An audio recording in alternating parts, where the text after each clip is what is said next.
Hello again, college football fans. It is Friday, November 3rd, 2023, and we're getting closer to Week 10, which is a big one for Alabama, but we've already talked about their game, and you know who I think is going to win in that one, and gave you those picks, or that pick and everything.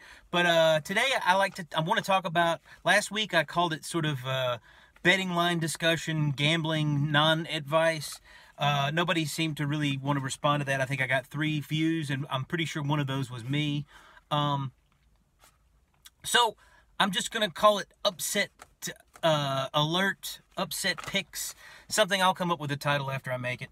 But yeah, this is just, it's an opportunity for me to talk about big games outside of Alabama, around the conference, around the country. But I like to talk about it in terms of these point spreads that are coming out of Vegas and what I feel about that. I like to start off, if I'm looking at potential upsets, I like to start off with those morning games. It's 11 o'clock Central Standard Time, 12 o'clock Eastern Time. The first games that are kicked off every Saturday morning during football season, you just find a lot of upsets in those. And it's something to do with the morning. I don't know what it is, but that's the first place I'm going to look. I'm not picking too many upsets. I mean, the one upset I'm going to pick, I don't even really consider an upset because it's a 3-point spread, and I think those, and the 3 points are favoring the home team. Those are toss-up games. Come on, those are Vegas. That's Vegas telling you that they think these are pretty evenly matched teams, and they're going to give the home team 3 points because why not? Home field advantage should be worth 3 points, right? First game I'm looking at, Ohio State at Rutgers, 11 o'clock in the morning. I don't think Rutgers is going to win, but Greg Schiano is still down there. They're still chopping wood up there in Piscataway, New Jersey, the home of the birthplace of college football. But it's an 18.5-point spread. Ohio State has just not been destroying teams.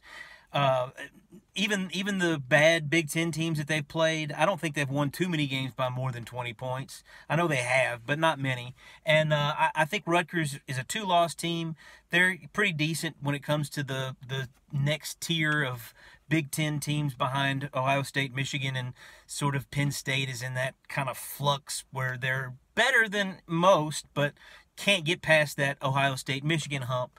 But they are better than Rutgers, and Ohio State is as well, but I don't think they're going to beat them by 18.5 points in their place at 11 o'clock in the morning. If they do, then we'll know that Ohio State is playing some of their best football of the season. Next up, we got Texas A&M at Ole Miss. Ole Miss is favored by 3 points. This is my upset pick. Like I said, it's not really a big upset pick because 3 points for the home team is a toss-up game. But I just feel like that Texas A&M is going to win this, and the reason I feel like it is because of the tendencies of both of these teams and both of these coaches. Ole Miss always has a habit of kind of folding up tent in their good years towards the end of the season, and they're having a great year by Ole Miss's standards. Only 1 loss heading into November. That is good for an Ole Miss program. I don't care what years you're talking about.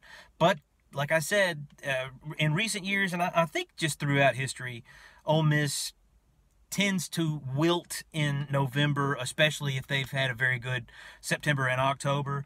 And Jimbo always seems to get a win that he's not supposed to. And I think that this is the perfect opportunity for him with that defense rolling in there. I think Ole Miss is going to have trouble scoring on the Texas A&M defense. And Ole Miss, they like to score. That's how they win, by scoring a lot of points. And this is probably one of those games that one of the reasons why Pete Golding was brought into Ole Miss. And we'll see if he's able to shut down Texas A&M's offense, which is not that formidable. But I just feel like Texas A&M is a tougher, rougher team. They got better talent across the lines, both defense and offensive lines. And I think they're going to figure out a way to shut down the Lane train up there in Oxford. Next up on the list, we've got Missouri at Georgia. Now, that's it for the morning games. And this is one of those games where I'm judging this by what happened last year because I'm a big believer in certain teams and certain coaches just kind of matching up well with certain other teams and coaches. And because of Missouri, the way they played Georgia last year, I think that this is just not a great matchup for Kirby Smart and Georgia. Now, I do think they're going to win, but this is a 15.5-point spread, and I like Missouri. I think Missouri, you know, they fought them tooth and nail to the end of the ball game last year. I know it was in their place, but Missouri has improved, and we're not really sure what Georgia is yet. I know that's strange to say going into November, but they've had a pretty weak schedule. Everybody should be able to acknowledge that at this point. It's getting, I mean, this is the beginning of it really turning up a notch. And so we don't know if Georgia really is a better or a worse squad than they were last year. My suspicion is they're not as good as they were last year. I'm pretty certain that Missouri is better than they were last year, so I don't see why they're not going to give them trouble again this season. I mean, you don't have to look very far, especially me, if being an Alabama fan. This is a similar sort of situation that we were in with Texas earlier this season. We went to their place last year, barely scraped by and survived, and then we got them at our place this year, and everybody thought that because it was a close game last year that we might be a little bit in sort of a revenge kind of mode, and I don't know what kind of mode we were in, but we got beat and struggled with them again because Sarkisian is a bad matchup for Saban. Sarkisian is going to be a bad matchup if he can get the players he wants for the very best of the coaches, and that was apparent in Tuscaloosa. So that's what I think is going to happen this year, or this game with Missouri at Georgia down there between the hedges in Athens at Sanford Stadium. But I do not believe Missouri is going to be able to pull off the victory because I just don't think they have the up front guys on the defensive and the offensive lines to be able to beat Georgia this year. But I do believe that Georgia is going to have a rough day again with Missouri.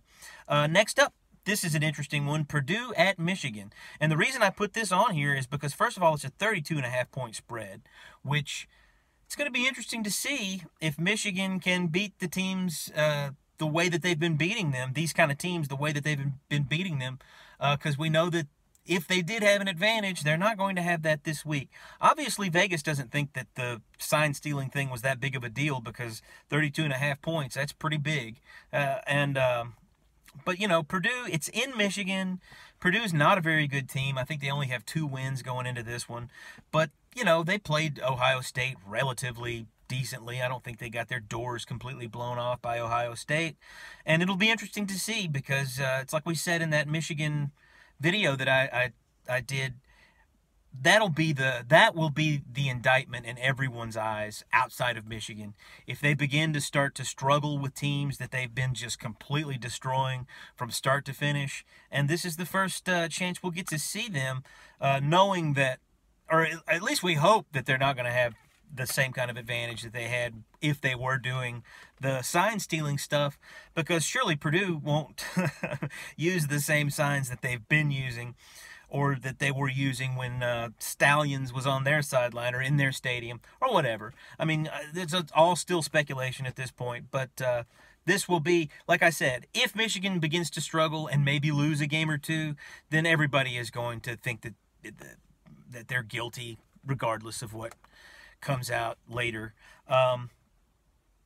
Other big games, and I'm not going to pick these. They're all toss-up games anyway, so they wouldn't be big upsets if they happened. But Kansas State is at Texas. That's going to be, if Texas can beat Kansas State with a backup quarterback, then that's going to be a real statement and a real sort of medal of honor, a badge of honor as to what kind of team they are this year. Notre Dame at Clemson, is this going to be the continuation of the demise of Dabo? I mean, he is getting into arguments with fans on call-in radio shows, and it's not a very good look. I love Dabo Swinney. He's a Gene Stallings guy from Alabama, but he doth protest too much, and I'm worried about their chances. Although Notre Dame is, I think Notre Dame and Clemson are pretty even teams. And we'll see. It's in Clemson, so a win over Notre Dame would be a big old Band-Aid for some of the wounds that Dabo has incurred up there in Clemson. Obviously, we've got an entire video about LSU and Bama. That's another sort of a toss-up game. The very last bedlam that we know of that is scheduled for a while, Oklahoma at Oklahoma State. Jeff Van Gundy is way over 40 by now, but he's still a grown man, and we'll see how grown he is. I tell you what, the fact that Oklahoma lost last week makes it a lot tougher in my mind for Oklahoma State to pull this off.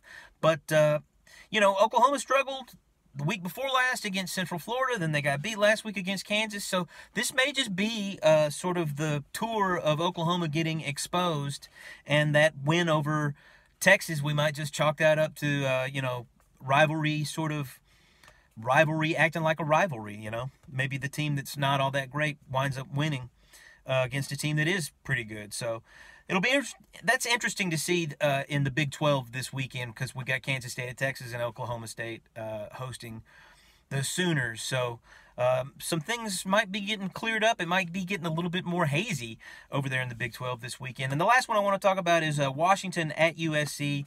Two of the best quarterbacks. I think the best one, Bama's going to be hosting this weekend. But Michael Penix and Caleb Williams are going at it. Is that his name? Caleb Williams? I don't know. I don't pay a whole lot of attention to those guys out west. I do know Michael Penix, though. But it's going to be interesting to see if USC is able to muster any kind of an upset bid in this one. It would be, I guess, as an Alabama fan, I should be rooting for that. But I don't know. Those things always tend to work themselves out. And Alabama has got to beat LSU before we can start talking about college football playoffs or anything. As a matter of fact, I probably will wait until the end of the season. If they make it to the SEC championship game, then we'll see. But Alabama's got to win out. I mean, you know, even if they do beat LSU, which is a huge hurdle, the biggest hurdle that we know of right now, then they've still got 2 road games at Kentucky and at Auburn, and those aren't just give me roll out of bed and win a ball game kind of situations, especially in Jordan-Hare, and we'll have plenty of time to worry about that and talk about that as we move forward. But those are my upset watches for Week 10 going into this this beautiful fall weekend of college football. Hope you guys enjoy it, and we'll see you with the Week 10 review video. Thanks for watching.